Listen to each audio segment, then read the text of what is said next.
Live tonight from the virtual Michigan International Speedway, we say good evening, sim racing fans, and welcome to Week 3 of the 2020 Real Sim Racing IWRAPS Winter Series here on RaceSpotTV. We're happy to have you along for the ride with us for tonight's IWRAPS 160. We're alongside myself, Evan Pasoko. Happy to be joined as always by Jonathan Burke on the call. Our producer Hugo Luis is downstairs, and Dylan Coyle will be our in-race reporter tonight in the RaceSpotTV entry as always. So 2 weeks down into this 10-week season, there's a long way to go. But Jonathan, we took a big step last week when Andrew Freitas went to victory lane in the second race of the season and launched himself to a points lead, which could very well hold true for the rest of this year if these other drivers don't do something about it quickly.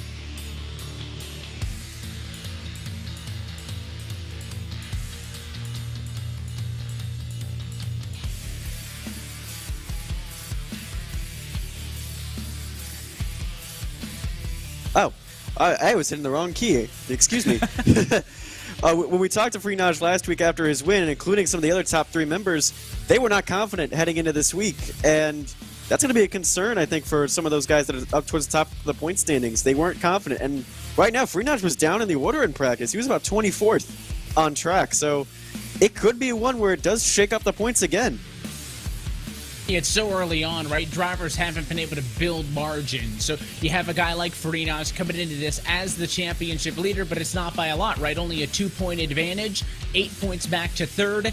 You want to get it done now. Don't let him pull away, right? I'd rather have to deal with Freenaj chasing me down, as uncomfortable as it may be late in the season, than I want to be trying to make up 60, 40 points, whatever it is that he gets out to an advantage. But, big starts for the likes of Dominic Howe, who won the season opener. Ross Cato's been so good for Fast Forward Esports. And at the very bottom there, Daniel Everhart, after a poor season opener, gained 21 spots in the points last week. And of course, he was one of Freenaj's championship contenders against him, along with Michael Araya, in the Full Throttle Cup Series this year. But Michigan important, of course, because it's the 3rd week we've seen this year, and it's now the 3rd different kind of racetrack we've been to. Howe won the season opener at Daytona, and it was Freenaj last week on the short track at Richmond. But even after tonight, I mean, not to get too far ahead of ourselves, this big, fast 2-mile D-shaped oval going to be really exciting, Jonathan. But after this, a road race. So if you're not feeling hot about Montreal, get some points now. I know that 8 weeks to go is a long way, but if we were talking in Full Throttle Cup terms and saying that we only had 8 weeks left in the year, you wouldn't think it's a lot. So these 10 weeks are going to fly by. I'm not sure drivers can get away with too many bad weeks, and this could be a crazy race when you talk about all the drivers who sounded pretty uncertain coming into this one. And again, it's a key that you pointed out that this is the only type of D-shaped oval we have on the schedule. Nothing really comes close. Maybe Daytona and Talladega in terms of the drafting and the speeds we're going to see, but that's about it. So if guys are really, really good here at Michigan, they're going to want to capitalize really tonight and try and make the best of it before we head to Montreal next week. Getting set to go racing tonight for an 80-lap feature race. That'll be 160 miles in tonight's IWRAPS 160. And what I remind you, as every week, that IWRAPS is changing how you find virtual wraps for iRacing. Go to IWRAPS.shop and enter code FIRSTTIMEBUY to get a discount on your first order. 3 new paint scheme designs just went live today. You can select that pre-designed paint scheme to purchase and customize it by changing the colors, the sponsors, and more. That's code FIRSTTIMEBUY at IWRAPS.shop, proud title sponsor of this 2021 RealSimRacing IWRAPS Winter Series. But for this race in particular, 80 laps in distance, and in a race in which a lot of drivers aren't really sure what's going to come from it. I think qualifying, very important. There will be no bumps for a second consecutive week. We saw one driver get booted out in the season opener at Daytona. Last week, we didn't exceed more than 43 cars. Tonight, the number is 41. So everybody makes the show, which I'm sure is a sigh of relief for some of the cars towards the back of the pack, as there's a look at Freenaj cooling down after he currently sits provisionally top of the board with a minute left in qualifying. And then number 44, though, is fast and not too far behind. Had pole before Freenaj dinged him of it. So Michael Liara in that flat-out motorsports machine proved last week that he was a contender, especially with going off strategy. And here at a place like Michigan where maybe there might be a little less chaos in terms of what we saw a little bit at Richmond, maybe that strategy will pay off. And one thing I'm noticing, looking at Kyle Trudell right now as he comes down to the pit lane, and something that I noticed with a lot of the other cars during practice, it's the RealSimRacing Winter Series. There's a lot of really cool winter-themed cars on track in the field here tonight. So really good to see the guys getting into the spirit, if you will, as we're going to race all the way through January. Every single Monday night right here on RaceSpotTV. You'll be catching RealSimRacing Winter Series action. The qualifying session in the final seconds. And I know that you mentioned Freenaj appeared to have struggled in practice. I think he's found his pace. Maybe he was just hiding the real deal, waiting to show his hand until the actual race gets underway, which That may have been the best thing for him, as he's going to be up towards the front of the field, and that may be where you want to be.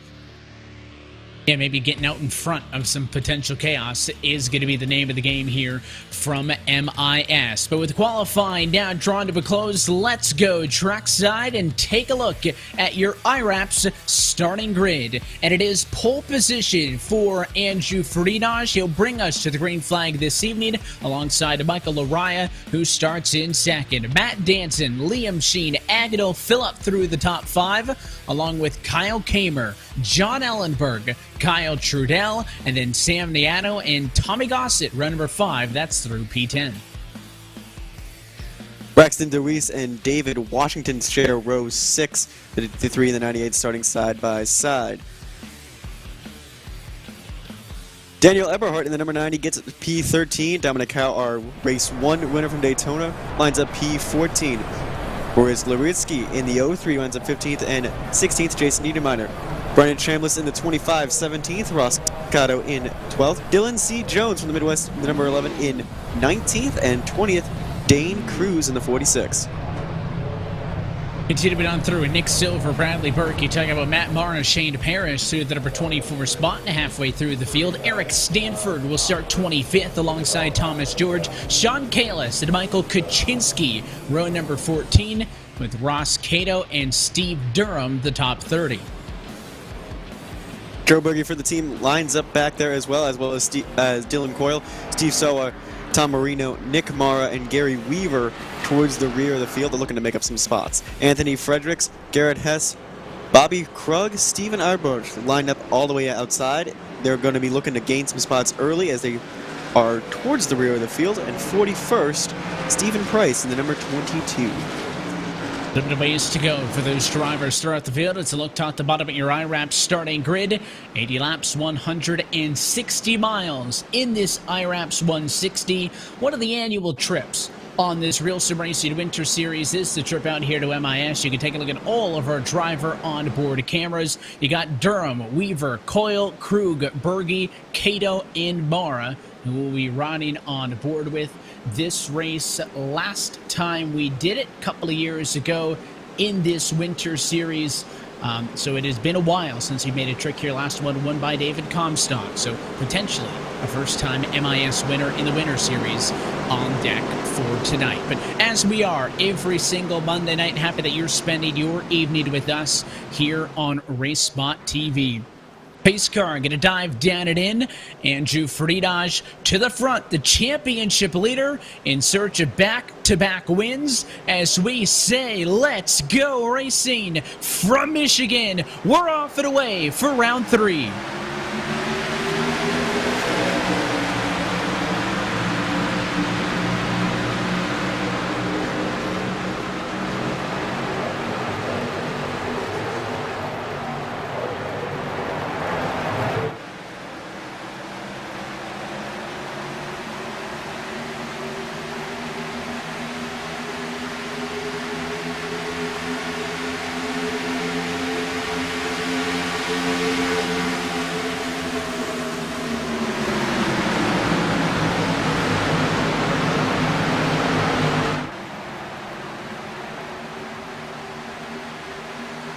In the opening lap of this race in favor of the 88 of Farinaj. They'll fight for second on the back again. These cars drive so differently than the Cup cars. It's not that big, full throttle group.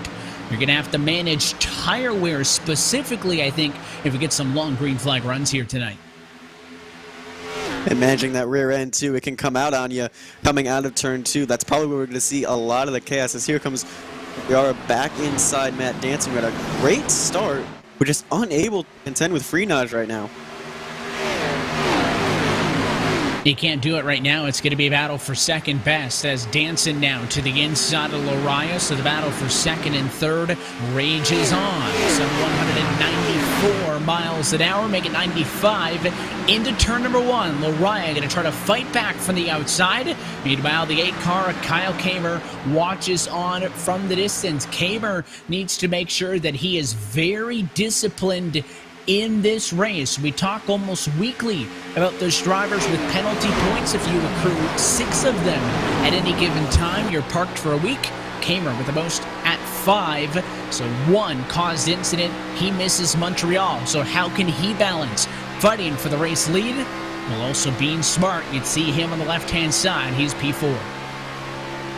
And he had an average finish this year of only 30th place, so maybe being towards the front might be key here. He's racing around a lot of guys that have been at the front the past few weeks, and, well, he might not be used to. So definitely keeping it clean is going to be his, way to attack this race. Yeah, did a real good job tonight. Started 6th, already picked up 2 spots with an early race pass on Agnell Phillip. And I also believe issues with Liam Sheen, who qualified 4th on the grid for this race. Missed, though, the starting grid. So he was forced to start from pit road.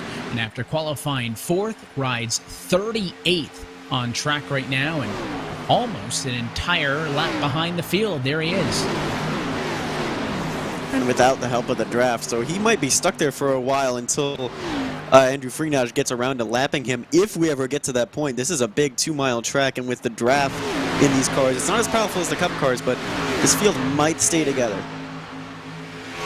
Yeah, they're not going to be on top of each other like those Cup cars, and they'll eventually start to spread out, but you're right, it is a long way around. That pole time for Freenage was a 39.196. In fact, first position through last in qualifying, separated by less than a second. And speaking about tight margins, mid-pack, seemingly where all the fun is right now. That's Ross Cato. Talked about an impressive showing for him thus far in the championship standings coming into this evening. In 3rd, there's your on-board look with him on the left-hand side with his Fast Forward Esports entry. And there was a lot of traffic up the road. He's trying to pick a lane. He can't seem to find one. Look right to his outside. I believe it's the 25 car of Kamer, who's just edged him out for that position. There's just nowhere for him to go right now with this mid-pack all fighting the way it is. He's trying to find as much speed as he can towards this inside line. Doing what he can to find a place to belong. He'll hold to the inside of the racetrack for the moment. He'll maintain that position. You can see up the road, that's the 86 of Dominic Howe, your season opener winner at Daytona. The 25 of Chainless, even further up the road, but not a great run off of the corner on the bottom of the racetrack. So the 48 machine of Jared Weinmaster going to get past him. He'll slice across the nose and win for the moment in the battle for 15th on the back. Right now, this group 4 seconds off of the race leaders. More cars into the party now. A really sharp-looking 95 of Bradley Burke now on the bumper. Yeah, and these guys are just all trying to sort themselves out, make up decent amount of places, and really kind of get settled in, maybe for a long green flag run. A little bit of contact right there as Silver drifts up the track right into Bradley Burke. And for some of these guys, like, they just need a few decent laps, their tires warmed up, get everything settled in, and then we can try and make some moves. Some of them may be trying to bide some time, and if that's the strategy for Cato, who started this race 18th, so he hasn't really lost anything from the get-go, despite dropping a spot, now maybe more the last couple of laps, is why not maybe 3 wide? No, he stays in front. They'll go 3 wide behind between Silver, Stanford, and Burke. So there is a bit of 2-3 wide action off it into turn number 1, but it goes to show you, think that if you're trying to be a little bit timid, the guys behind you are just going to kind of eat you up. It may not be the Cup car, but draft is still a huge factor at a racetrack as big as this, and with no, second trip. You mentioned that Michigan, a very unique racetrack, coming in at the 2-mile D-shaped oval category. Typically, we see Auto Club of the calendar as well. Oh, and there's a wreck behind. It's the 95 of Burke. And there's a huge wreck in turn 4. Early caution, lap number 9.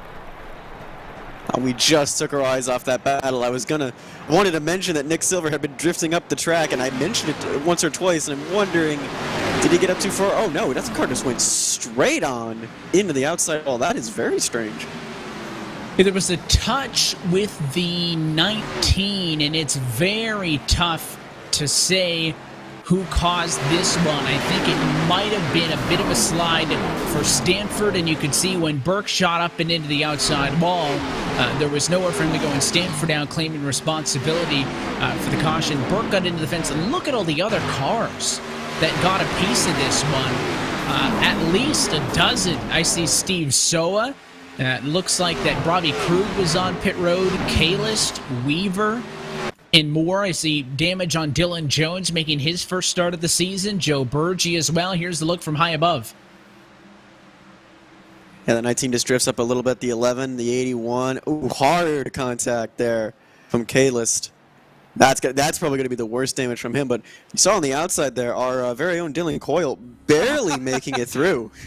Yeah, let's bring in the third member of our broadcast team, Dylan Coyle, in the RaceSpotTV entry. I know that's not your introduction to TV tonight that you wanted, but you had a good view. So how was practice, qualifying, and how you feeling after missing that one? So I'll start with your first question.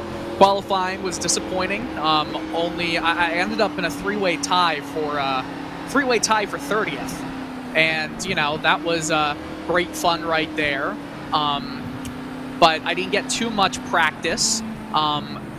Still did a pretty fine job, I think, as right now I'm seeing everyone in front of me going to the pits. I'm going to go on the leader strategy. I'm going to try and gain some track position right here. But nonetheless, the crash happened right in front of me off of turn 4, and the good thing about not being the best is that you'll have a little bit of space between you and the cars in front. So when something like that happens, you are going to be able to kind of take your foot off the gas and predict what's going to happen. But that was scary because I was already on the outside. I couldn't swing down low. That's where the action was happening. So I just went up high, and thankfully no one came back up to hit me. I was right 43, and that was the only thing that seemed to hit me, I guess, or to almost hit me. Yeah, so that was, nerves were a little bit shot there, I must say. So you stay out, you talked about the split strategy, and we're taking a look at that number 79 Chevy Camaro now. Started this race 32nd, you move up to number 19, it looks like, in the field right now. You talk about not being one of the fastest cars in the field, right? And how you kind of start from the back and try to work your way through this. Obviously, with the qualifying format that we've used for the opening 3 weeks, you can't not quali, because you got to make sure you make the show since it's close. What will be the progressive strategy as this 160-mile race works on to then start to inch yourself closer and closer to the front to get to where you want to finish? Well, there's a few things there. One, I don't try to qualify in the back. I just do. And when it comes to the strategy, obviously we've got 3 additional tire sets. So ideally, you would like to set everything up where it's every 20 or so laps you go on a new set of tires, and that's not how it goes. So I prefer to get as much of a I prefer to have as much of fresh tires as the race gets to the end. I'd rather try and catch drivers who are maybe on a bad strategy at the end with my skill or lack thereof. Just more fun in that aspect. But I also like to stay with the lead pack as well. Kind of look at some of the veterans, for example, Daniel Eberhard, Andrew Farinaj, when I am making these decisions. So they don't go out, you know what? Or they stay out, I'll stay out. Well, the lights are also out on top of the pace cars, so we will let you get back to it. That'll be a restart on the inside of row number 10 for Dylan Coyle and the RaceSpotTV Chevy in position number 19. So split strategy, 24th on back. The drivers who decided to pit, most of those cars were not cars from the front of the field. Again, there is a limit to 3 additional sets of tires in the pit lane for these drivers, so shy of quarter distance. Not surprised that the consensus is to stay out. Pace car down and in. Farinaj opting to control this restart in that white number 88 from the outside of the front row. Green flag flies. We're back underway.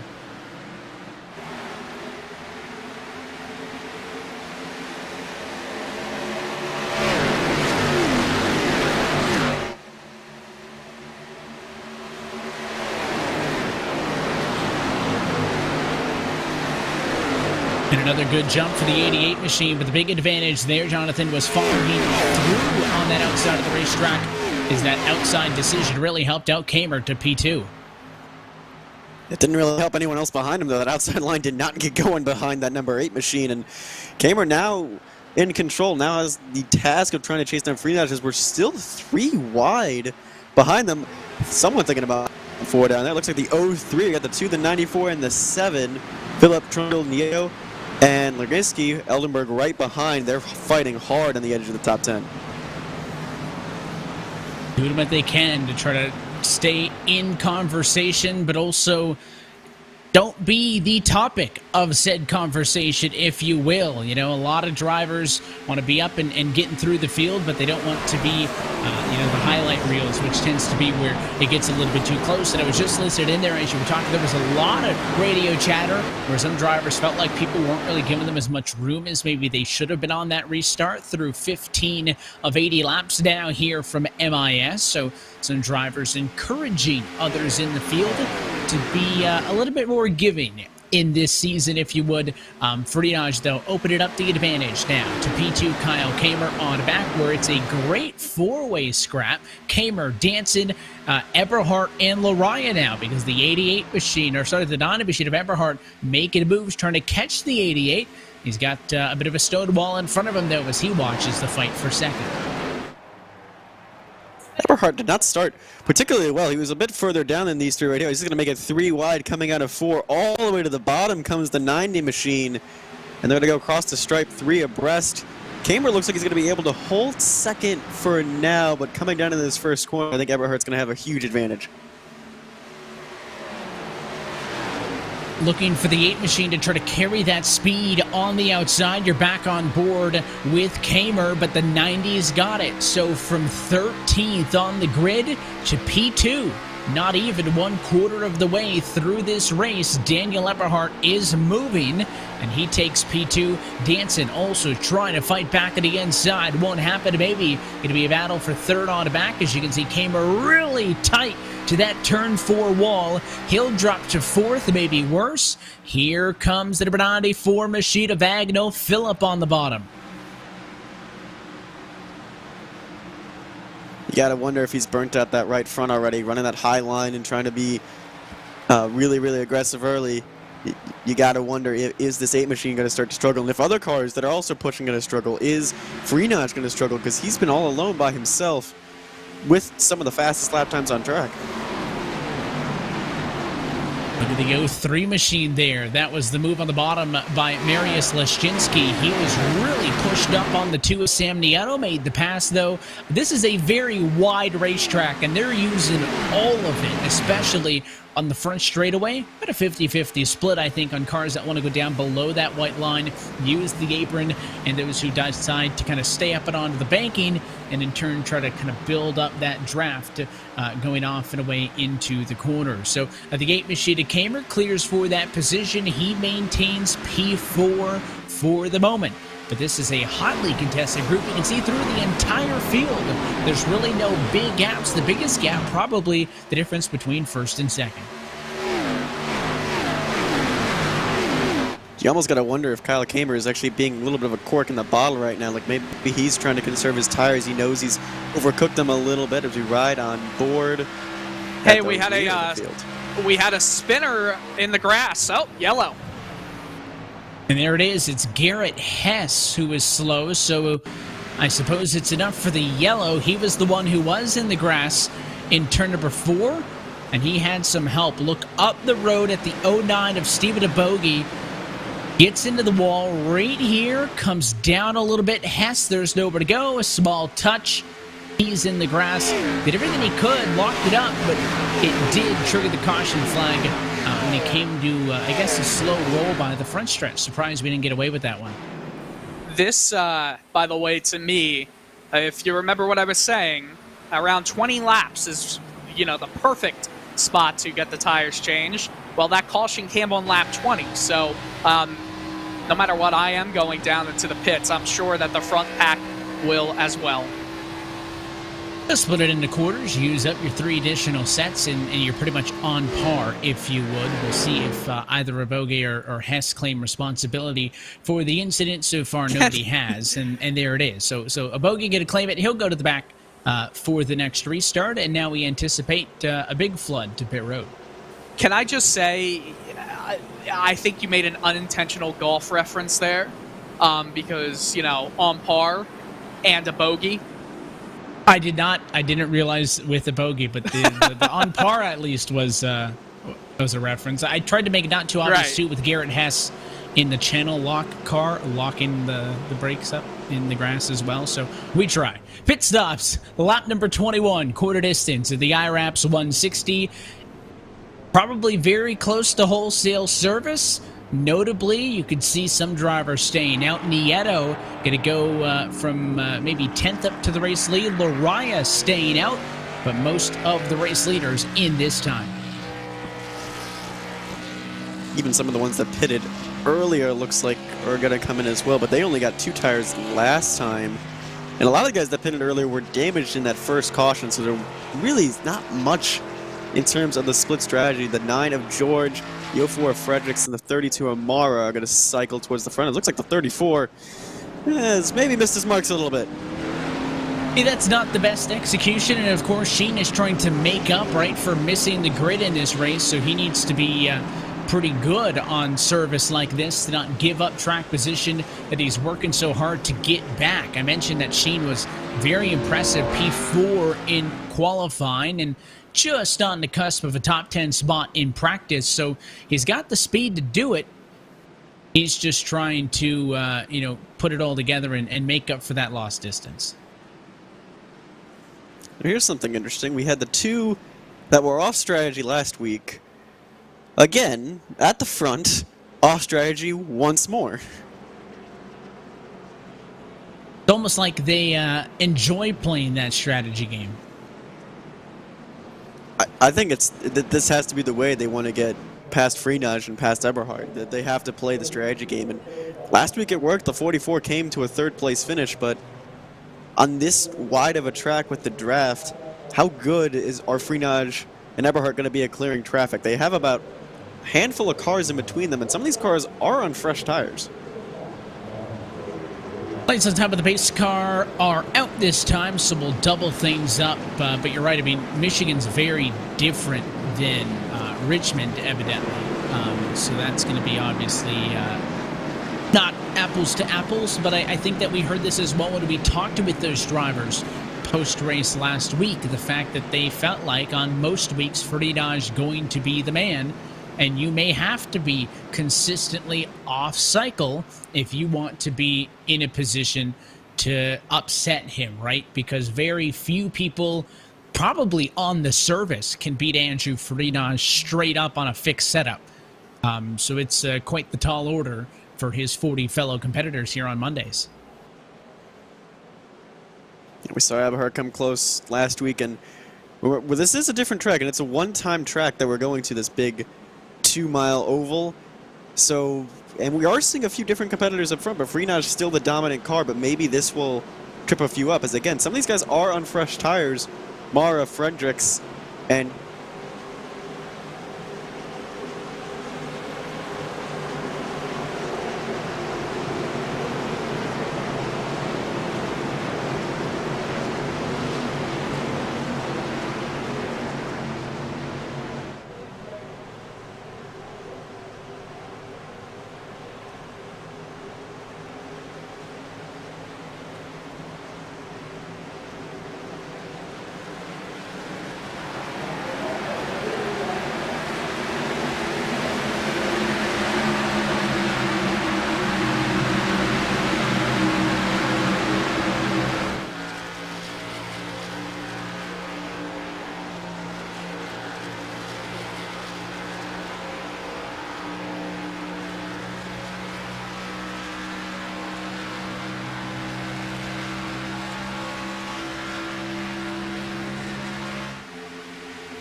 I guess a little bit.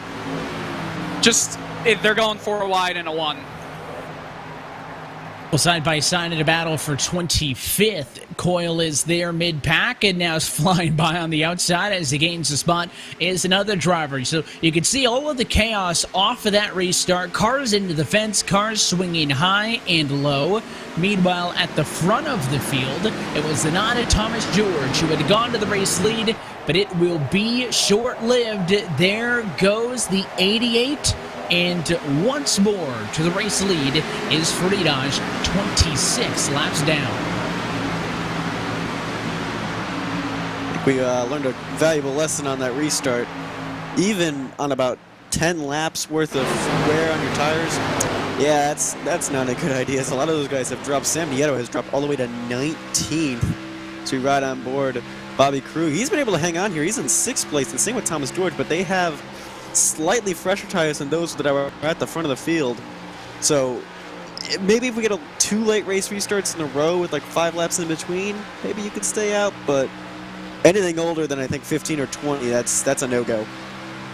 And that's why you see Lariah and Ellenberg and Nieto just drop so far down, as they haven't been to pit road at all. Meanwhile, for somebody like a Bobby Krug, I mentioned he's on the same strategy as the likes of George and Fredericks. They did opt to come down pit road on the very first caution flag of this race, when it was only been a dozen cars who came down pit road, right?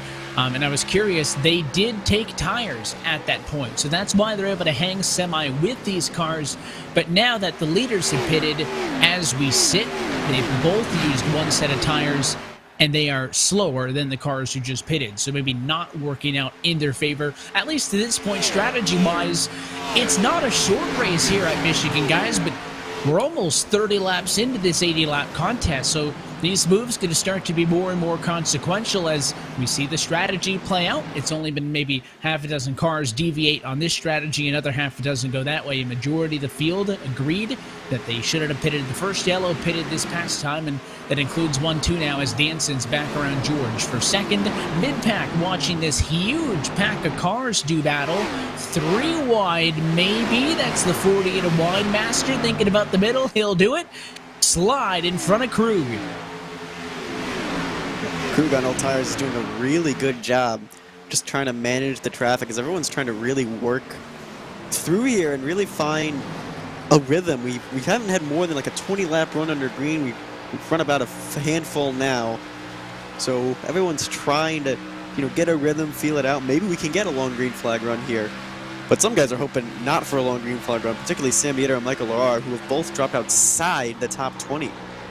If the longer this run goes, the more they're going to need tires, but also the more everybody else is, right? So they took the gamble by staying out. A quick yellow within 5 laps probably would have benefited them. It would have depended on the strategy from that point on to the end, but again, they haven't taken any tires. But it doesn't matter if you get a yellow in 10 laps, you're going to get your fresh tires, and you're going to say, okay, good, I'm not going to fall through the field. But you had just mentioned it, right? You get 15, 20 laps into a run, everybody's going to pit. So you made a gamble for cars like Lariah, who started in second in this race. And, Ellenberg and Nieto both started 7th and 9th.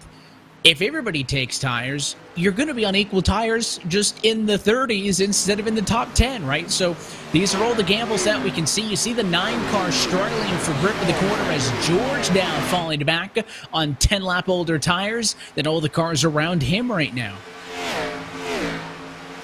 The shots that 34 Fleet Machine did not crit in time, started dead last, and has currently just cracked the top 10. So good drive from him, but Thomas George is doing what he can right now to try and hang on as best he can. Weinmeister gets up a little bit. They're side-by-side down the backstretch. But I think also the kicker was fuel. Like, you need about 45 lap-ish around here. 50 is pushing it to really make it to the end. I think they thought, well, no one's going to pit. We can't make it to the end from here.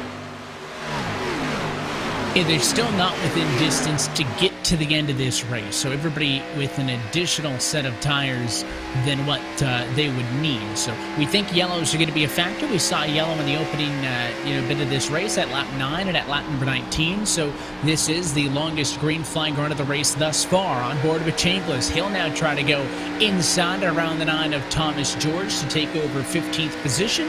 And even on the bottom, where you would expect that runoff of the corner to be a little bit worse off, and for George to use that outside to kind of use the 18 degrees of banking down there in turns 2 and coming off of turn 4 as well, although less so because the start-finish is 12 degrees of banking all the way down in that run to turn number 1. So you don't really get that downhill sloping effect as much, but it is good enough for Chambliss on the bottom. He'll set his sights up the road to Braxton DeWeese right there, driving for SPG, 14th on track. That's -3 from where he started, and I have a feeling that left front damage probably not helping.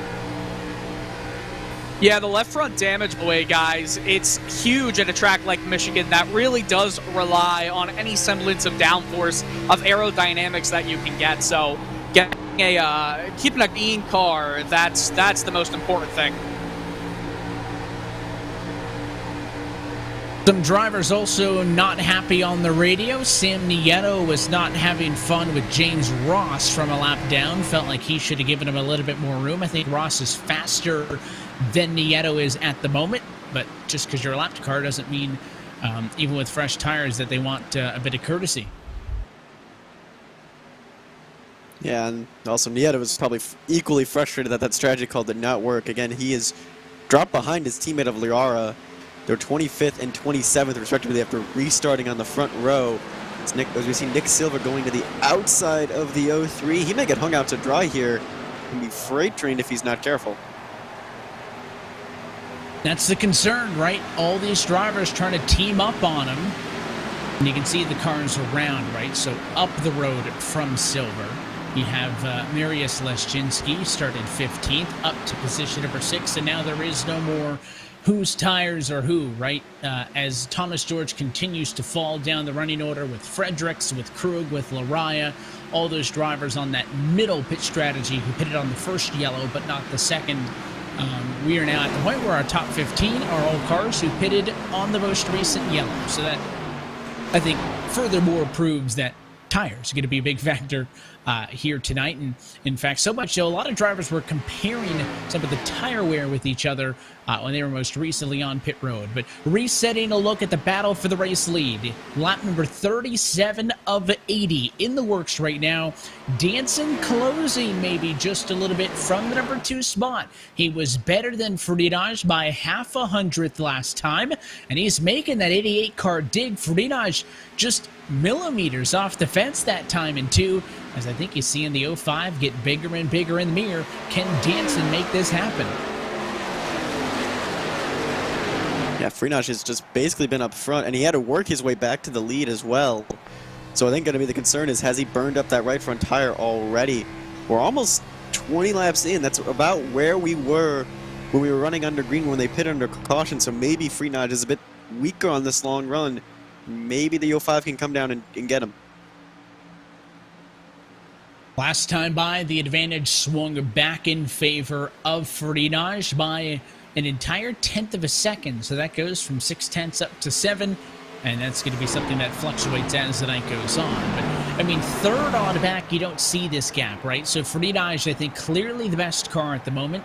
Pause me if you've heard me say that before. Looking to be a third straight champion in this RealSimRacing IWRAPS Winter Series. He just secured a third straight title in the RealSimRacing Full Throttle Cup Series this past year.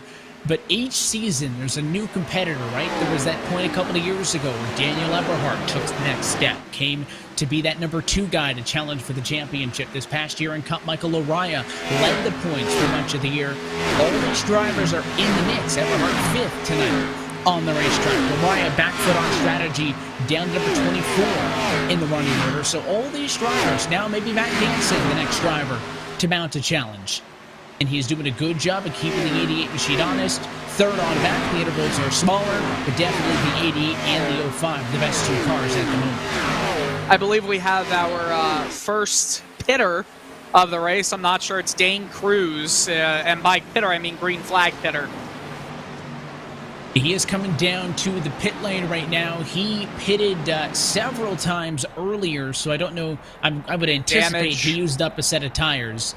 Yeah, he got right side damage, front end damage on board with him now. So I'm assuming he's got 2 sets of tires available on pit road, and no quick repairs. I was about to say as always, but of course last week a bit of an issue there with some drivers trying to take advantage of that, and there were several penalties, I will say, for drivers for taking unauthorized quick repairs. Brian Chingle, Steve Durham, Michael Kaczynski, and Nick Amara all got penalized for using unauthorized quick repairs. You don't have that option here tonight. So Cruz is spending a ton of time in pit road for damage repairs, so I'm thinking this is more so maybe throwing in the towel or getting fixed up than strategy-wise. Because if we, talk about the strategy, Jonathan, you mentioned not enough to go to the end on what we have now.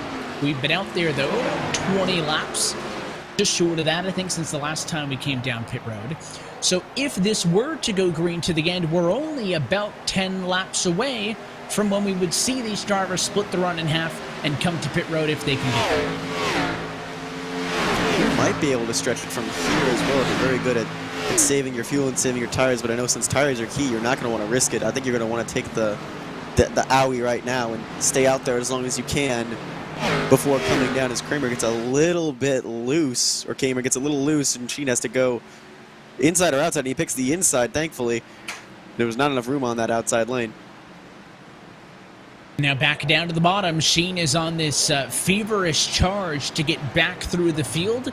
Again, missed the grid, got a couple of spots early, was prolonged on pit road, and now on board with Kamer to his outside. These two battle 8th and 9th on the racetrack. Kamer wants to come back. He's not going to roll over and give this one up to the number 34 Sheen, who has reeled him in quite substantially the last few laps. So I think it's Sheen's spot once he gets there. You can see Kyle trying to will that car to rotate in turn 2 by leaning his whole body. It's real tight, it looks like, in turn 2 for him.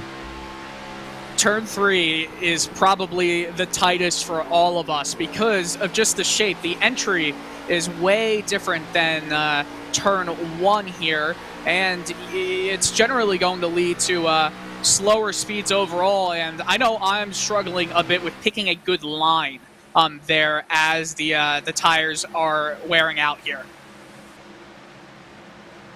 All the challenges that are unique to maybe this car, to this track, stuff that you won't deal with when we come back here next summer in Cup cars. Agno Phillip talking with some of the other drivers as well as they worked at a turn number 2 as he was under attack by Mariusz Leszczynski, who has been rather quiet, I will say, in the opening couple of bits of this season. Of course, 2 races is a very small sample size, so you can't really draw many conclusions from that, as yet to get a top 10 out of it, but he's doing a great job chasing down some of the best drivers in this series right now for Extreme Performance Motorsports. He started 5th, he's up to P6, and he's probably got the pace to get a few more.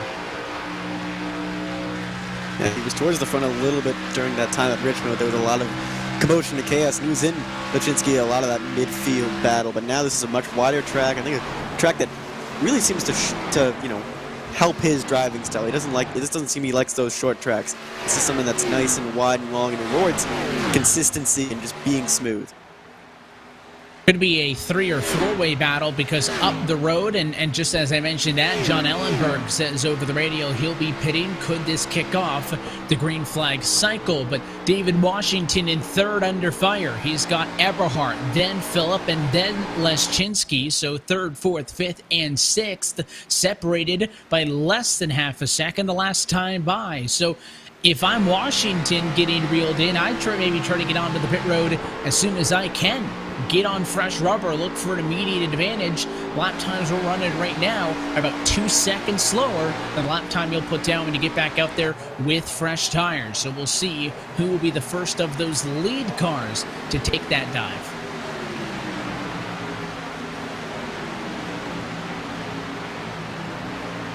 See, when I work out the math here, I'm 10 seconds behind a leader. There's the possibility of me going a lap down. with the pit. It's not even just a possibility, it's a high likelihood. So do I want to go in? Because if I don't, then I'm totally screwed. Or if I do, I'm totally screwed if a caution comes out right before I get back onto the lead lap. And if there are drivers who did pit and stayed on the lead lap somehow, then I'm not going to get a wave around.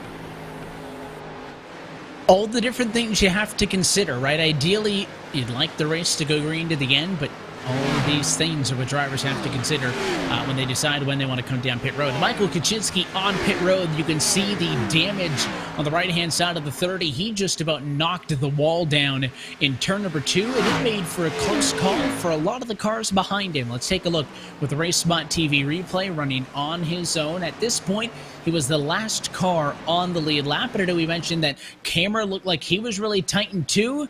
Right there, smacks the wall and just barely finding an opening on the bottom for those couple of cars.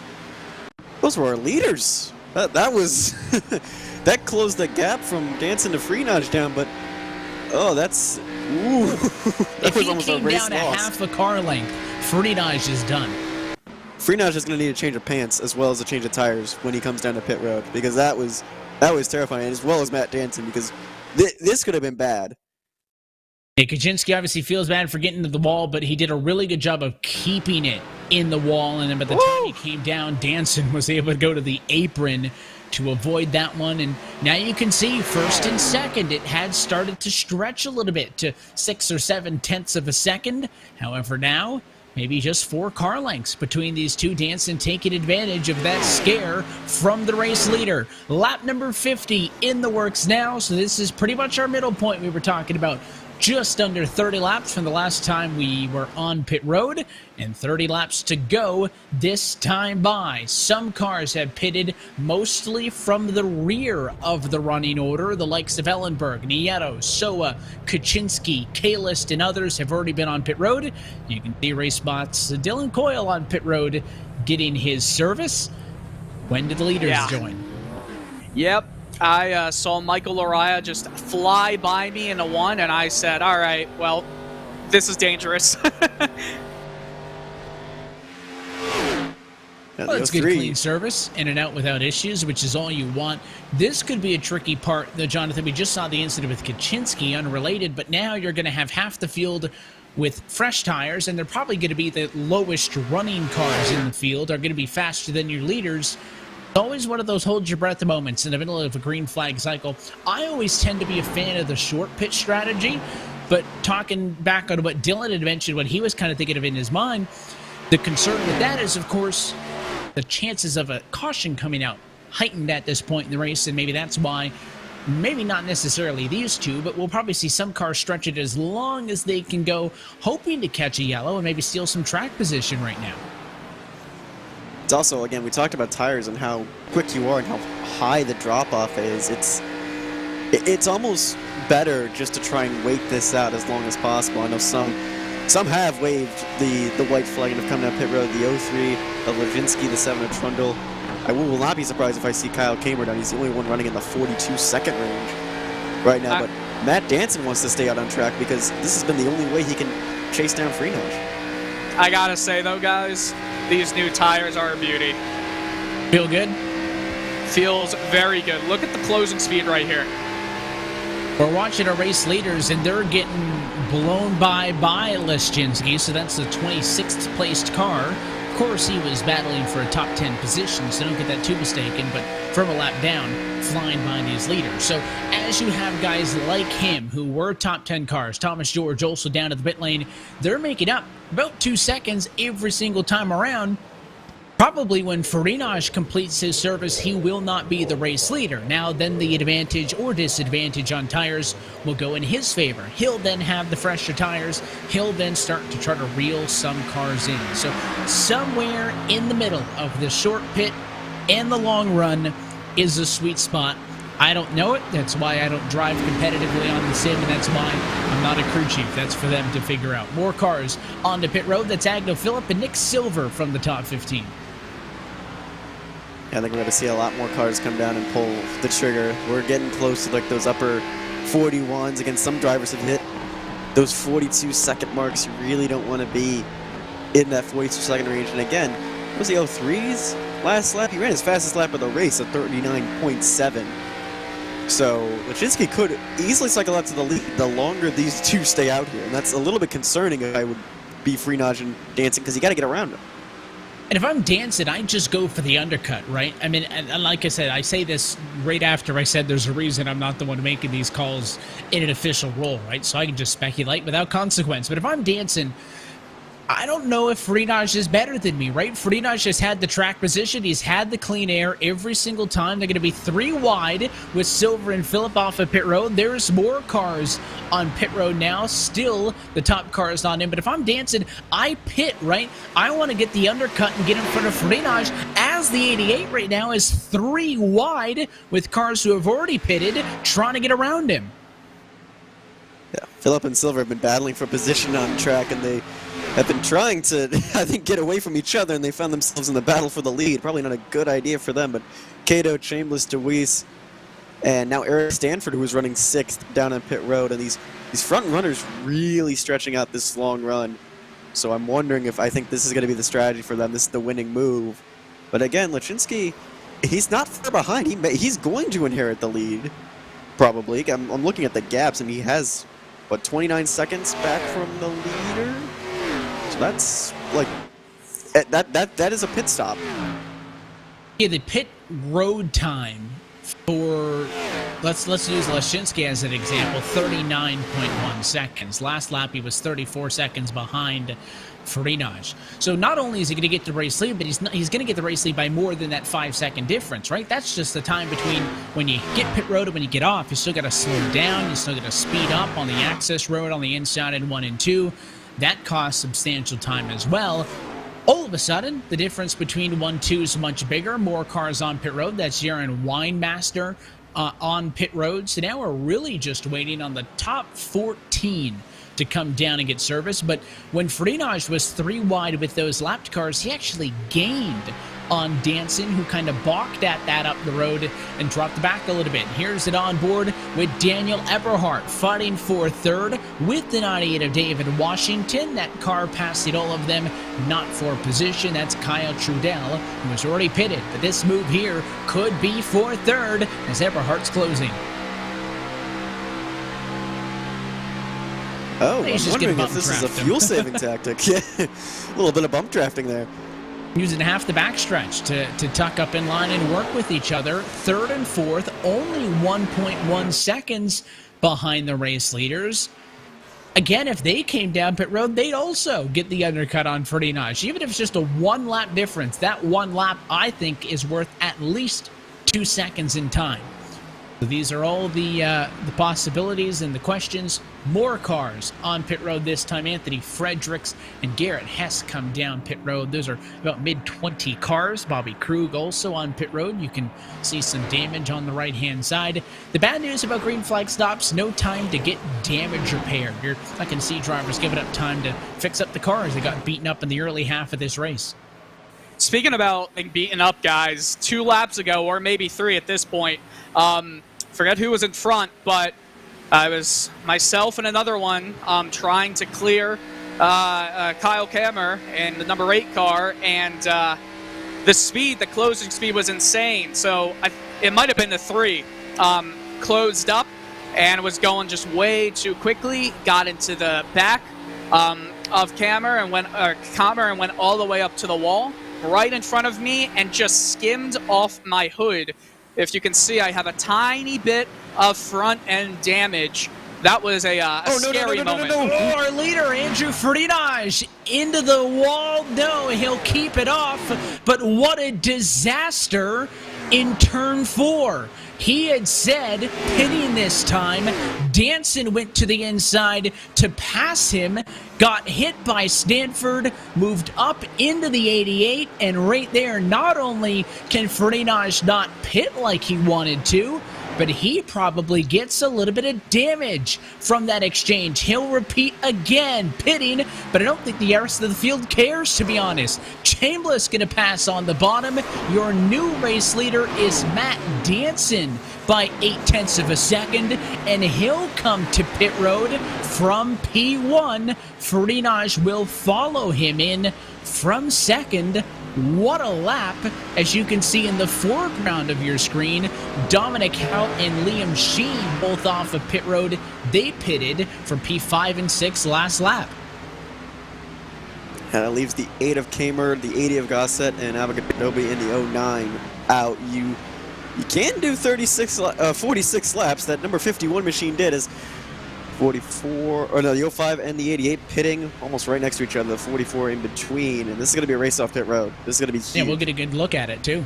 Two pit stalls. Differentiate the two of them. They're both going to go for 4 tires. You can see Danson has already got the 4 tires on the car. He'll get out of pit road, and he is going to be a huge winner in this cycle, at least between those two. So Danson's lead will grow over Frinaj. But what about the top spot right now, led by Kyle Kamer, who needs to still come down and pit? You're on board with him now. You had mentioned Tommy Gossett in second, also needing to pit. So your net race leader on strategy is Mariusz Leszczynski, who went for that very early undercut. He's been out for 12 laps. He rides in third and would assume the race lead if this stays green, but he is being chased down now by Phillip. So this is where the shortcut obviously benefits him, Jonathan, right? He gets the lead early. But now he's going to be the slowest of all the lead cars. So he'll lead unless Phillip catches him. And then Phillip will lead unless Silver catches him, right? And it's going to be vice versa all the way down the running order, basically. But for the moment, Cameron gets a bonus point for leading. Your net leader, the 03 car, but there's the difference between Leszczynski and Phillip. We'll see how long it lasts. And the key here is going to be where are the 05 and the 88 going to cycle out in all of this chaos. The 05 right now is about 10 seconds back. We have 16 to go. Can he make up that much time and get back to the front as well as pass all these cars? I think pitting early might have been the right call for Leszczynski. We'll see how it plays out. 16 laps to go in this race. The next time by, you're looking at that 05 machine in traffic of Danson with Stanford, with Washington, with Eberhardt. As Washington handily going to pass the 19, Eberhardt will do the same. Where's Frinaj in this mix? He is significantly behind these cars, and at least in the case of Washington, at least in the case of Eberhardt, Frinaj could argue, I have better tires. But that's only by 1 lap. Frinaj pitted 1 lap after Eberhardt and Washington did. So are his tires better? Yes. Are they substantially better? No. But in the case of Danson, who he seemed to be very equal with tonight, they're even on tires. So that contact before the pit stop, and the fact that Danson got on the pit road first and therefore could get off of pit road before him. Remember, that was 0.8 of a second, I said, when they came down pit road. Now it's about 2 seconds. Danson, I think, the big winner of this group on pit road. The question is, Danson right now is about 7 seconds behind Mariusz Leszczynski. Can he make up 7 seconds in 15 laps? He's certainly showing the pace right now. He's one of the few drivers in the sub-39s. Washington, Eberhardt are the only 2 others to join him at the moment. Even Frinaj, he just got down there actually in his last lap. But I think there is some of that damage on Frinaj as Kyle Kamer has finally wheeled that car down to pit lane after staying out there for, what was it, 41 laps? Like, it was a long time. He went 45 laps, but I'd probably take 2 off of that for pacing. So probably 43 laps of Green Flag Racing, and Kyle Kamer is down pit road. He wasn't the only one. I mentioned Tommy Gossett was in second. Gossett pitted 2 laps ago and is back in traffic. There's Kamer getting his service. So it all comes full circle. We get set now for 14 laps to the end of this race with Leszczynski leading 1.2 seconds over Agnew. Phillip 4.3 seconds over Matt Danson, and Danson is coming so quickly at about 0.4 faster per lap. If he can keep that pace up, he will catch the race leader before this race is done. Sorry to third. He's got a little bit of ways to Phillip. He's got about 3-second gap, and there's a bit of lap traffic in the way as well for good measure. And I said 0.4 of a second. The last time by, even better. It was 1.2 seconds. So obviously Danson had gotten held up the lap prior. He is on the move. Now searching for Agonal Phillip. You can see Phillip up the road. He is the, it may be a little bit tough to see, Bobby Krug's bright red Toyota Supra is behind him. But Phillip is the fourth car up the road, I believe, from Danson at the moment. So it's a little bit of a perspective on the ways he has to go. But Matt Danson may just win this race, and it may have come down to the luck of the contact or the strategy, because again, Friedrich said he was pitting, and what was the first thing Danson did? Went to the inside on him in 3 and 4, right? So he was going to make Friedrich at minimal slow up and then kind of tuck in behind him to get onto pit road to cost him some time at minimum. But all the chaos that ensued really played in favor of the 05 machine, this time by 11 laps to go. The gap is less than 2 seconds. Now we're back into this being the good strategy call for the drivers who pit later. I'm suffering right now. Drivers who just went into the pits are flying by me.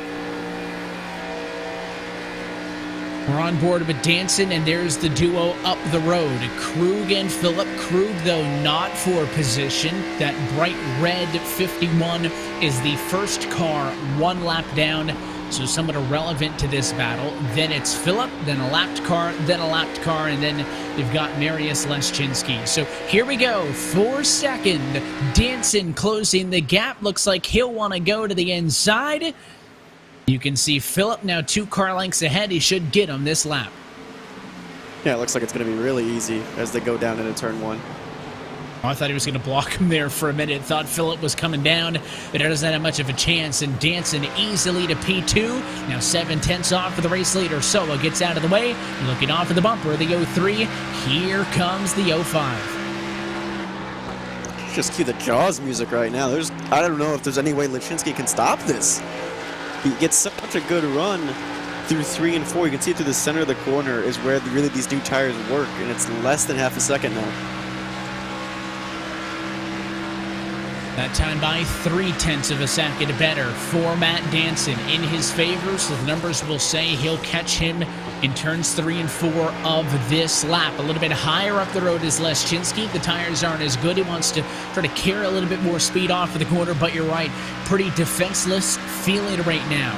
As the 05 now has got to pick his poison to the bumper. Does he go high? Does he go low to make the move? Leszczynski now going to take the bottom away from Danson. They touch in 3 and 4, and the 03 lives at least for 1 more corner. That's good defensive driving from Leszczynski. Try and take away the preferred line, take away the bottom, make Danson go to the high side, make him earn it. There is, not much of a tire difference between Danson, Eberhard, and Washington. Is down the inside goes Danson. He can afford to chug down into turn 1, and Matt Danson has taken the lead of this race once again. Wasn't going to make the same mistake twice. Did it with authority. This time, new race leader Matt Danson for the first time tonight for that Horizon Racing Team 05 Chevrolet.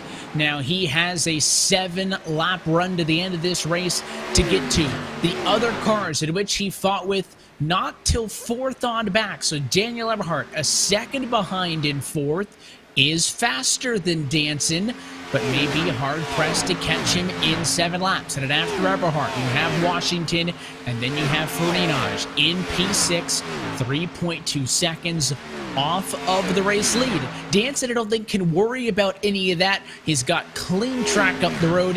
He just needs to put down optimal lap times every single time around and hope that if Eberhard or somebody else mounts a charge, they get held up. There's the 90 past the 94. Eberhard now in 3rd. Yeah, those early guys are starting to struggle. Leszczynski's been out there 23 laps. Phillip's been out there for 20. It's going to be a struggle from here to the end, and the only thing that could possibly go wrong right now for Matt Danson would be a caution. Which is what I hope for. Funny how that ends up, right? Varying strategies. You got varying hopes for the end of this race. 5 to go the next time by.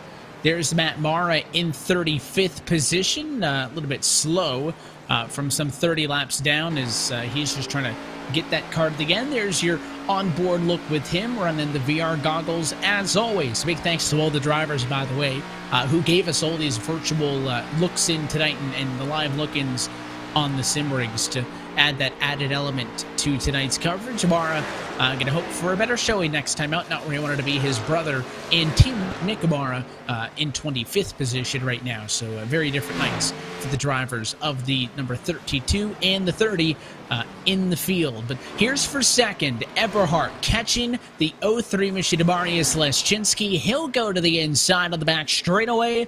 He will be free in 3. They touch though as Eberhardt squeezed him high, and Eberhardt gets to P2 with 4 laps to go, but he has lost time in the process. He was only a second off of the race leader when he was 4th. Now he is 1.3 seconds behind in second. Those passes cost him time. I don't think he can make that difference up. Well, that contact might have cost some time as well. He drifted up a little bit. He was trying to make as most of the corner as possible. Leszczynski was still there, and when Leszczynski was not going to yield, as he saw with Matt Danson passing him for the lead. But it's 1.3. Eberhardt would need to make up, what is that, like 3-4 tenths a lap, and he just hasn't been doing that. And now he holds his breath to get at least to the white, and Eberhardt hard into the outside wall in 4. He gave it too much. Leszczynski passes low. Phillip passes high. There goes Washington. So Eberhardt tried to push it too hard. Got really into the fence that time in 4 and falls from 2nd to 5th. And there's going to be any aero damage on that car as now here comes Phillip to the inside of Leszczynski. They're on similar-ish strategy. These are similar tires for both these two, and if they tangle, if anything goes wrong, it's David Washington's second place to lose. As he continues to pick up spots. This battle for second going to go all the way down to the end up front. Popsicle sticks in the air. It is 2 laps to go from Michigan. Matt Danson with a top 5 to open the season. Came into tonight 5th in the championship, looking for a first win in the RealSimRacing IWRAPS Winter Series. The next time by, this race is official. Battle for second could be key throughout the rest of the season because those are a lot of big contenders and big names, and some of the smaller names in the series as well battling. Leszczynski may not be a huge favorite, neither might be Phillip, but points are points. It all matters. Bonus points going to be factored in for those of these drivers who led laps in this one, but the white flag is in the air. Will something happen in this group of 4? Phillip, Leszczynski, Washington, Eberhardt, 1st through 5th on track right now, but it is an insurmountable advantage in favor of Matt Danson, who ran second fiddle for much of this race, executed with a big drama moment just before the only cycle of green flag pit stops, kept his car clean, and he's going to come out on top of the battle. Final time at a 4, Matt Danson, an IWRAPS Winter Series winner at Michigan. No changes behind. Nobody gains, nobody loses in that 4-way battle last lap. Phillip, Leszczynski, Washington, and Eberhardt, the top 5.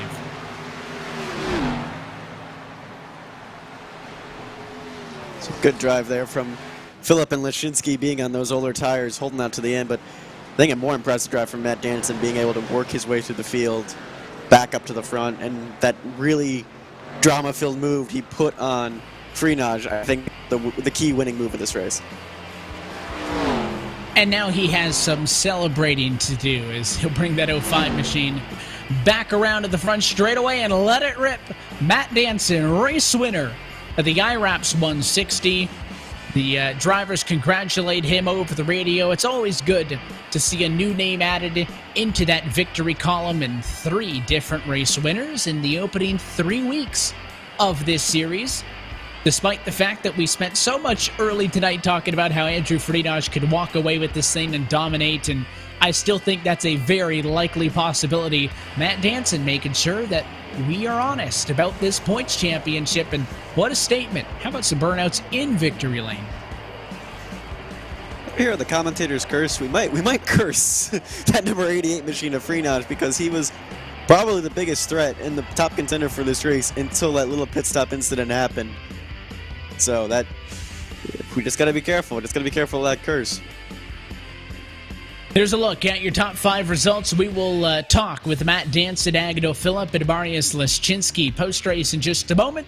Let's take a look at the rest of the running order, though. I mentioned at Washington and Eberhart were top 5 cars, and Andrew Freenage, that late race moment, drops him to P6. Liam Sheen, a great recovery after he missed the start of the race and finishes in 7th position. Nick Silver's 8th, Dominic Howe 9th, and Aaron Winemaster at the top 10. Eric Stanford quietly put together a very nice race. He's running as high as 6th, finishes 11th. Brian Chambliss in the 25, 12th. Ross Caddo 13th. Kyle Trundle 14th. Thomas George, after pitting early, able to recover and finish 15th. Kyle Kamer, who was up towards the front as well, finishing in 16th. Michael Liara was leading early, tried to stay on the strategy. Didn't really work out for him. He's in 17th. Tommy Gossett stayed out super long in 18th. Sam Nieto, again, a good recovery from earlier errors in 19th, and John Engelberg in 20th. And continuing on, the final couple of drivers who finished this one on the lead lap. 21st for Steve DeBoge, Anthony Frederick, Steve Durham, and Garrett Hess through P26. Nick Ibarra is 25th. And last on the lead lap, Dylan Coyle in P26. The rest of the drivers through 30th finished one lap down. It'll be Bobby Krug, Tom Morano, Steve Soa, and Braxton DeWeese. Saw that 30 car hard into the wall from Michael Konczynski. He had to stay on pit road for long repairs. Sean Callis was involved in that lap 1 incident. Joe Berge, 22 laps down. Matthew Marr, a lot of damage. Was still running at the end. Shane Parrish, James Ross, Dane Cruz, Dylan C. Jones, Bradley Burke, and Gary Weaver, a lot of whom were involved in that first caution back on lap 10, finishing many laps down to round out the field. That's a look at your full race results tonight for the Michigan International Speedway. We'll take a quick opportunity to step aside. When we come back, we'll talk with your top finishers. Matt Danson, the race winner tonight at Michigan. You're watching the 2021 RealSimRacing IWRAPS Winter Series. Simulated racing can be awesome, but it can also be kind of a free-for-all. Interestingly, auto racing faced the same problem in its earlier days. Whether it was on the back roads, the beaches, or the city streets, the racing was always fun. But there was always a certain level of chaos or danger until some folks came along and put some order to all of this. Stuff like official racetracks, regulations about weight and equipment, and enforcement of standards. That's what gave us high-speed excitement, fast-paced action, and photo finishes. That's when racing became racing. The guys over at iRacing.com have made the same transformation in the world of sim racing. See, iRacing analyzes the performance and results of each driver in every race, so you can be sure you're always placed in races where the competition will be tight and that those reckless drivers who ruin it for us all will be kept in the pits. Not to mention that with members in over 130 countries already in their vast community, you can find races day and night, so you can always get in the action. You can even join a league of your favorite series and work your way up to one of 7 world championships, offering over $500,000 in prize money. And since updates are always automatic, you don't have to worry about software and can focus on the track. Zip up your fire suit and check out iRacing.com.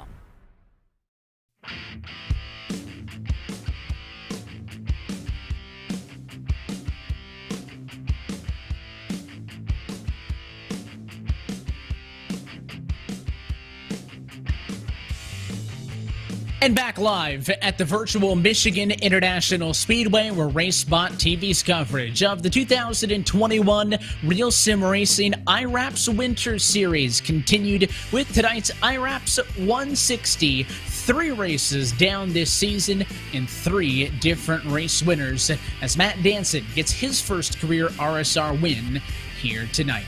want to welcome you back inside the RaceSpotTV booth alongside of myself, Evan Pasoko, Jonathan Burke. We've got our producer, Hugo Luis, our in-race reporter, Dylan Coyle, all still on the call with us. But let's go trackside right now and talk with tonight's race winner. Mentioned that for much of this race, he ran second to Andrew Freenage, and a lot of great drivers have over the years trying to chase down the 88 machine, but we had that very long, I think, 60-some-odd lap run down to the end of this race, in which he was able to make the pass coming up to green flag pit stops and put that car in victory lane after coming through the field late on some fresh tires. So let's get him on the radio right now and let's chat with the driver of the 05 machine. Matt, congratulations on the race win. You become the 99th different driver to win a RealSimRacing race, and this one happened in pretty dramatic fashion. Walk us through it. I was saying to Drew earlier, I think it's got a little bit of an asterisk next to it. Just, I got that good run, and then I heard as we're going down, I was sort of side by side with him. He called out that he was going to be pitting, and I thought, this is good. I'll pit too.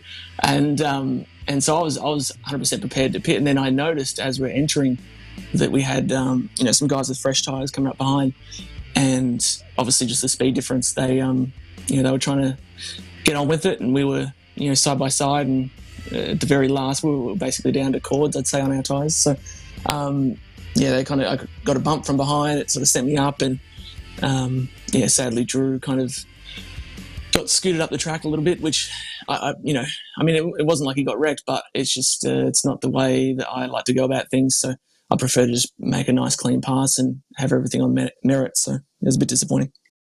Up to that point, though, you two were very even. Early in the race, he was able to get out to some advantages, but you very quickly settled into that number 2 spot.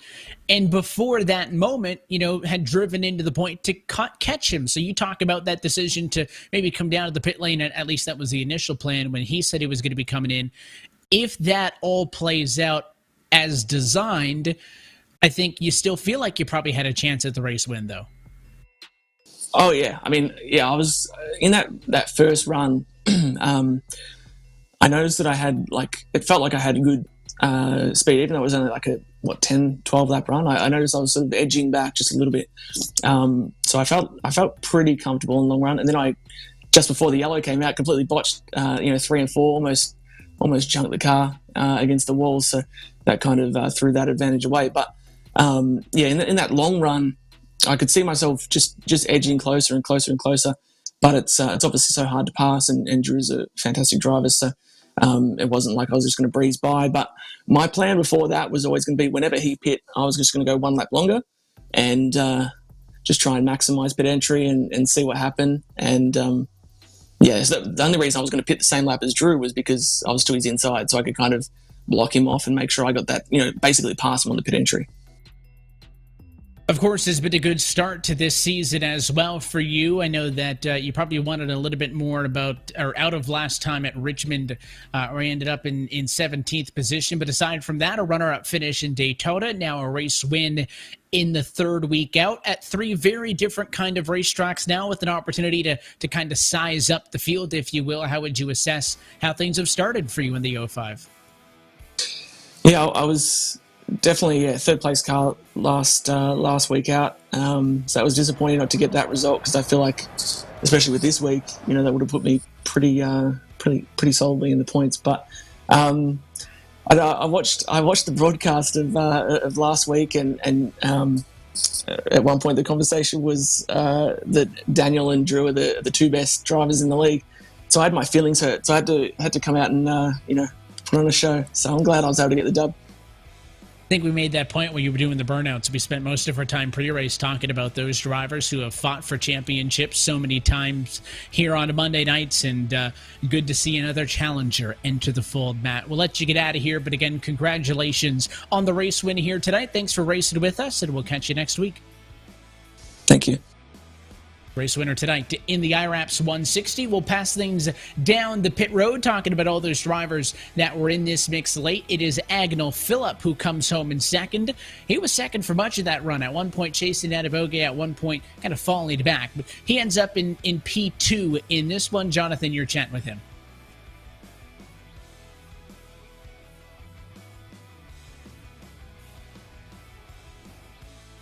And now for a guy who didn't even start at the season opener in Daytona, you finished towards the rear of the field in Richmond.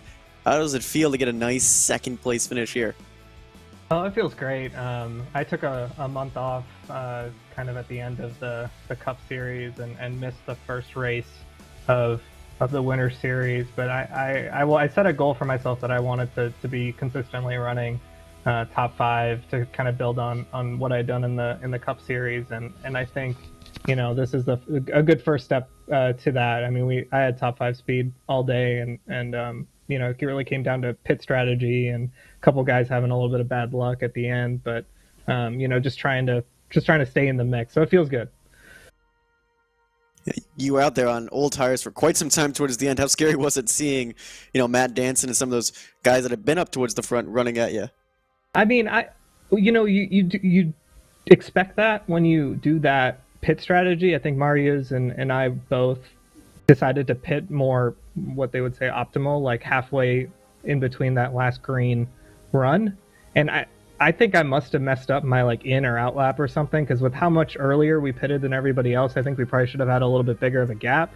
So, I mean, once I realized that they were going to catch me, it was just like, okay, hold on. The people I were worried about was David Washington and Andrew Farinaj. I knew that they both had fresh tires and they were coming, and I thought I was going to fall out of the top 5, especially when it looked like I wasn't going to catch Marius.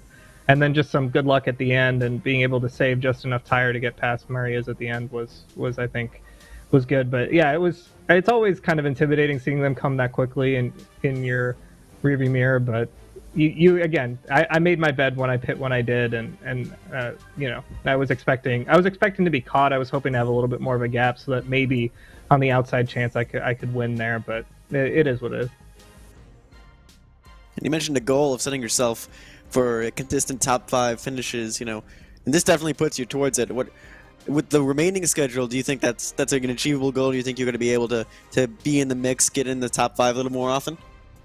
Yeah, I would need to look at the schedule. If there was Dover on the schedule, I'd feel really good about it, because I seem to always do reasonably well there. And I think at some of the short tracks, depending on if I avoid the wrecks or not, I'll be pretty good there. There is something about the Xfinity car at these big 2-mile tracks like Auto Club in Michigan that I just haven't figured out something about saving tire and running quick laps and not losing too much at the beginning of the run while still saving tire. I just haven't really figured it out yet. Doesn't like to slide, so it might be a little bit more challenging than I originally thought based on how I was doing towards the end of my Cup Series season, but I think it's definitely possible. I mean, the thing I found with these races are you got to stay somewhere between the fourth and 8th, and then usually something happens to the top 5. At least 1 or 2 people in the closing laps. Today, it was Daniel smacking the wall, and I feel bad for him because he was really coming there at the end, and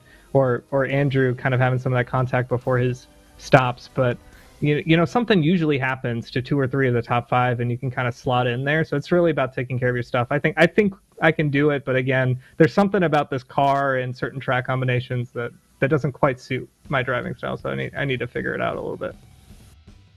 So talking about unique combinations with this car, we're heading to Montreal next week, one of 2 road courses on the schedule. How do you feel about that one and going forward from there?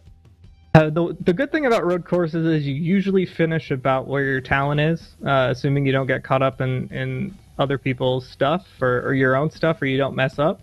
So, I mean, I would say I'm a top 10 driver in the series, so I think a top 10 is definitely in the cards. There are some really good road course racers in the field who could definitely take it to those tracks. So, and it's also a track that I haven't really done a lot of in iRacing, so it'll be a little bit of a learning curve. So I'm going to do my best out there. I'm going to hope for a top 8.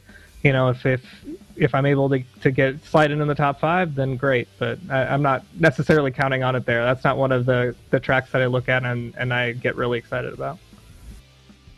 All right, well, thank you for talking with us, Agnell, and congratulations on the 2nd place finish. Thank you. Appreciate it. It was Agnell Phillip of the 94 A51 machine. Came home 2nd today. Ran a light race on those tires. Speaking of running a long time on tires, the 03 of Lashinsky, Maurice Lashinsky, is now here with us. ran super late on those tires, and it managed to come up with a P3. How are you feeling right now? I feel like I pulled a rabbit out of a hat. I did not think I was going to get a top 3 finish. I pitted early just to see if I could lead a lap and just stay up front, and magically finished top 3 somehow. Yeah, what was it like running out there on those older tires when you saw Danson, Washington, and Eberhardt really coming back at you? Well, I knew those guys are fast. I spotted for Michael Kaczynski and Kyle Trudell in the Cup Series last year, or this year, and they kind of talked me into driving for XPM. So I kind of knew some of the drivers are fast, but to say I really did not expect to get a top 3. I thought I was going to fall back to at least 6th or 7th. So it really is putting a rabbit out of a hat tonight. All right, and you made that call to come in early, and we saw you like in that midfield scrap really early on, jostling around with a lot of different cars. How is it like, especially trying to move up through the field? You mentioned a lot of these guys are fast. How do you gauge your talent compared to some of these other drivers? Just basically following them and trying to learn from them. I thought I was just gonna be running top 15, top 10, and I was trying to save some tires, and it just worked out. It really worked out for me tonight. And what does this do to your confidence moving forward? You got a good finish here. Does this help spark a nice little run, maybe a good points year on the table for you? Hopefully we could get a couple more top 5s. Not that great at road racing, so next week is not going to be that great. But there's a couple other tracks that I'm really good at, hopefully, and we'll be able to finish the top 5, top 10. Then what is your outcome for next week? Then you're not too optimistic about heading off to Canada, to Montreal? Not really. Maybe a top 20 finish would be great. So we'll see where we end up. All right, thank you, Maurice. Congrats on the 3rd place finish, and hopefully you can get some, awesome finishes towards the end of the year as well. Thank you. How's Maurice? A big thanks of the 03?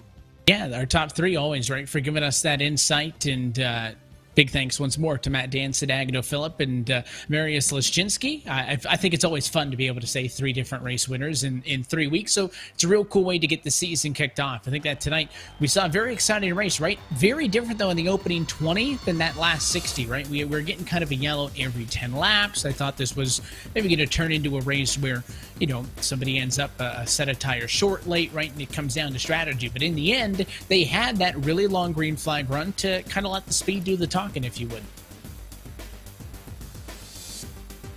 I think that long green flag run was something that we definitely needed. We haven't really seen much of these long green flag runs throughout the series, especially at Richmond and Daytona, where there was a lot of different chaos, and I think that really showed some drivers' strength. I think it showed Matt Danson's strength a lot towards the end, because he seemed to be better on older tires, and on the pit cycle he was able to beat Freenage. There was a bit of drama coming down on the pit road, but I think that was needed for a lot of drivers. It was something that some drivers could show, hey, I have pace in the long run, like, hey, I can save some tire. We haven't really gotten to see that much this year, so it's really a really good showing, I think, for everyone. I think one of the best races we've seen so far this season, right, with only those 2 yellows. And we look forward now to next Monday night when we head north of the border to the circuit Gilles Villeneuve in Montreal, where it's our first of 2 road races this season, right? So that's a pretty big percentage of the schedule. It's only going to get more so. You're probably going to have 6 or 7 of them on the Cup Series schedule next year. But here's your updated points, by the way, getting out of this one. Let's hit this one first. And Freenage came into this evening with only a 2-point advantage. It does grow, but Dominic Howe, season opener winner, right there. Matt Danson picks up 2. So your 3 race winners this season, 1st, 2nd, and 3rd in the points, and all within 10 points of each other. We could have a great championship battle, I think, this season. I think I want to circle and underline the 3rd position of Matt Danson. He said he was a little hurt when we didn't consider him a top driver in this series, and I think tonight he kind of proved that he is going to be a threat. He already has a race win, but next week again it's such a wild card with that road course. Daniel Eberhardt, again, good finish, moving up more so in the points. He moved up 21 places last week, moved up 5 this week. He's going nowhere but up. And it is that trip to Montreal next week. One of 2 road courses. We'll head to the Indianapolis Motor Speedway road course. This is not a road course on the active NASCAR Xfinity Series schedule, right? They don't go here, haven't gone here in many years, but I always thought it was one of my favorite races on the calendar, and of course, being Canadian, maybe a little bit biased, wanted to get that on the schedule. So Montreal is not a street circuit, but it almost races like one, right? There's virtually no elevation change. You're going to have a lot of really tight sections on the racetrack where there's very little runoff. And you heard it there talking with, Agnell. I think you asked him, you should finish where you belong, right? Road racing is more so you versus the track than you versus everybody else. That is normally in spite of somebody else ruining your night, and we could see a bit of chaos, right? Guys like driving Xfinity cars at Mid-Ohio, where we've been, at Watkins Glen. I'm willing to bet a lot of them haven't turned a ton of laps at Montreal in these cars. They're going to have a busy next week getting acclimated with the custom setup that our friends at McConey Setup Shop are working on. And if you want to know right now, I'm practicing at Montreal already. I was waiting for a third head to pop into the screen, so you're already working. I'm using the Mid-Ohio setup that comes on the Xfinity car right now because I'm really frustrated with that race. I finished 26th. I believe the entire reason as I shifted to first gear. You see, I just crashed. Let me know what lap time you get, and I'll tell you what I got yesterday, and we'll compare. Okay, I will. I used Road America though, but. Road America. What do you think is more like Montreal? I'm not the setup guy, but I just I'm thought not Road America either. was a little bit flatter on some of the corners. I don't know. I would say Mid-Ohio is probably the best bet because Road America doesn't have any of those tight hairpins that we see.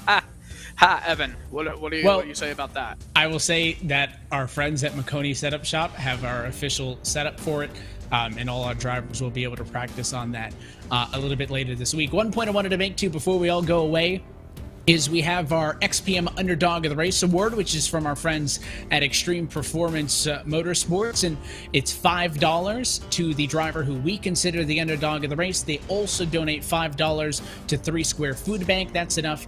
$5 to the food bank is enough to provide them with a handful of meals. So collectively, all these drivers in our series have raised enough money to donate more than 1,000 meals to families in need this season. More money going to go to them. And we did some discussion post-race, and we decided that Liam Sheen should win the XPM Underdog of the Race Award here tonight. He had fast cars, so I don't think it's a shock that a guy who qualified top 10 finished top 10, but he missed the grid. He had that botched pit stop, Jonathan. He really had to work hard for it. No, he was making moves early. Like those cautions definitely helped, but he had to work through that tight midfield traffic, and he kept his 34 car clean. Like that botched pit road incident was the only time we really mentioned anything negative about this 34 machine. Having to start from basically the rear of the field and work his way up. Really, really solid drive. Made moves, stayed out of trouble, kept it clean. It's a good-looking 34 at the end of this race. That's it, though, for us here tonight from the virtual Michigan International Speedway. So on behalf of our entire team at RealSimRacing and RaceSpotTV, and for your broadcast team tonight, for our in-race reporter downstairs, Dylan Coyle, our producer, Hugo Louise, for Jonathan Burke and myself, Evan Pasoko, I want to thank you for tuning in and congratulate Matt Danson, the 99th different driver to win a Real Sim Racing race, and the race winner here tonight from Michigan. But we get twisty next week and go road racing next Monday from Montreal, Quebec, Canada. That race and every race of the 2021 Real Sim Racing IWRAPS Winter Series can be found exclusively here on RaceSpotTV. Until next time, for the Irish Hills of Michigan, good night.